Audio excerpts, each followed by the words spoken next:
E o presidente Lula decidiu recorrer ao Supremo Tribunal Federal para tentar impedir a entrada em vigor das chamadas pautas-bomba aprovadas pelo Senado com impacto nas contas públicas. A ação terá como base o entendimento do próprio Supremo de que a criação de novas despesas deve vir acompanhada de medidas de compensação. A decisão foi tomada um dia depois de o Senado aprovar propostas que, segundo nova estimativa do Ministério da Fazenda, podem gerar impacto de cerca de 111 bilhões de reais por ano, ou mais de R$ 1 trilhão em 10 anos. Entre elas estão a renegociação de dívidas de produtores rurais, a mudança nas regras de aposentadoria de agentes comunitários e o aumento do piso salarial de médicos e cirurgiões dentistas. O Palácio do Planalto defende a ideia de que a responsabilidade fiscal deve ser compartilhada por todos os poderes da República. Piotr, ainda ontem falamos aí da aprovação dessa pauta da renegociação de dívida para o setor do agro. Era uma pauta chamada de pauta-bomba por aliados do governo. O presidente Davi Alcolumbre está nesse cabo de guerra com o presidente Lula já há algum tempo, desde a recusa, a rejeição do nome do Messias à vaga no Supremo Tribunal Federal, foi para lá e conseguiu aprovar esse pacotão de medidas, Piotr. Eu vou começar pela questão rural. Eu tenho, obviamente, como qualquer negócio no mundo, o agronegócio também tem seus ciclos. Você pode ter um problema de seca, você pode ter um problema internacional, enfim, e o negócio, às vezes, você tem uma baixa. Mas o caso brasileiro, a gente precisa levar em conta a deterioração da administração trazida pelo governo Lula, este terceiro mandato.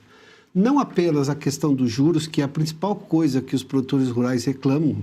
Você tem um juro de quase 15% hoje na taxa Selic, mas ninguém consegue pegar isso a 15%. Vai pegar muito mais, a 30%, 25% e por aí vai. Isso se tiver, digamos, o que se chama de relacionamento com o banco. Além disso, você tem problemas de segurança jurídica. Você tem um país em que o governo é amigo de quem invade terras no campo, ou seja, você não tem segurança jurídica em relação à propriedade privada. Você cria uma série de problemas que gera justamente essa situação. Mais que isso, do ponto de vista diplomático, também o governo Lula criou um problema, porque podemos chamar da galinha dos ovos de ouro da economia brasileira, que é o agronegócio.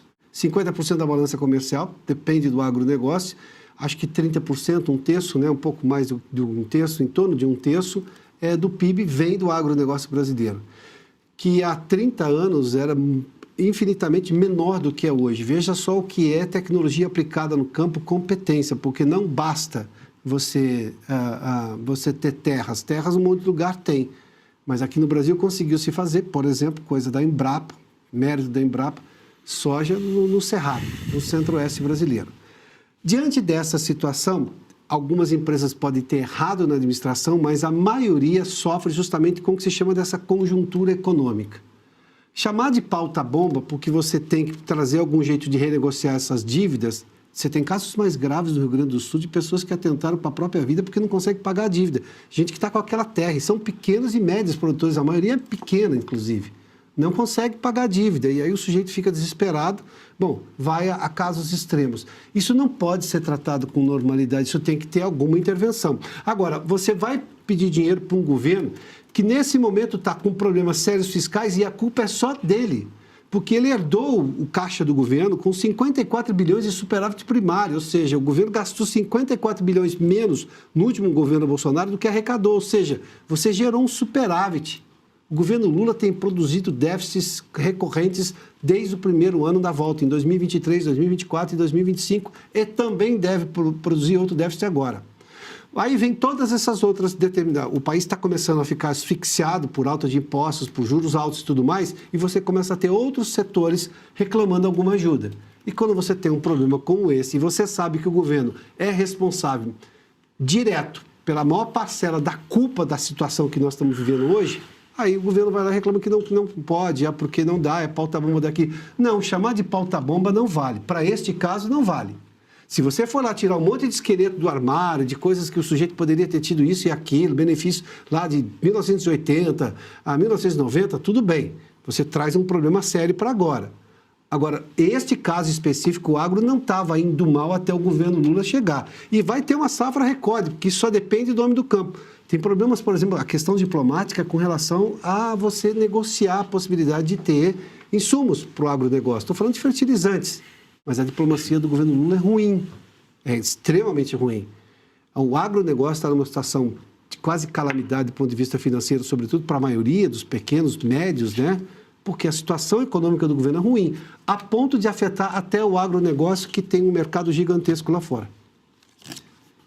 Consta, quero te ouvir também nessa pauta, nesse combo, tem então a renegociação da dívida do agro, a questão do piso salarial para médicos e cirurgiões dentistas e também a mudança nas regras de aposentadoria de agentes comunitários, esse pacotão que foi aprovado no Senado. E o Palácio do Planalto, Lula promete bater a porta do Supremo Tribunal Federal para tentar mudar essa situação. Eu me lembrei do caso do IOF, né, que o Congresso aprovou, parou no Supremo, e aí foi uma canetada do ministro Alexandre de Moraes que, enfim, acabou travando tudo.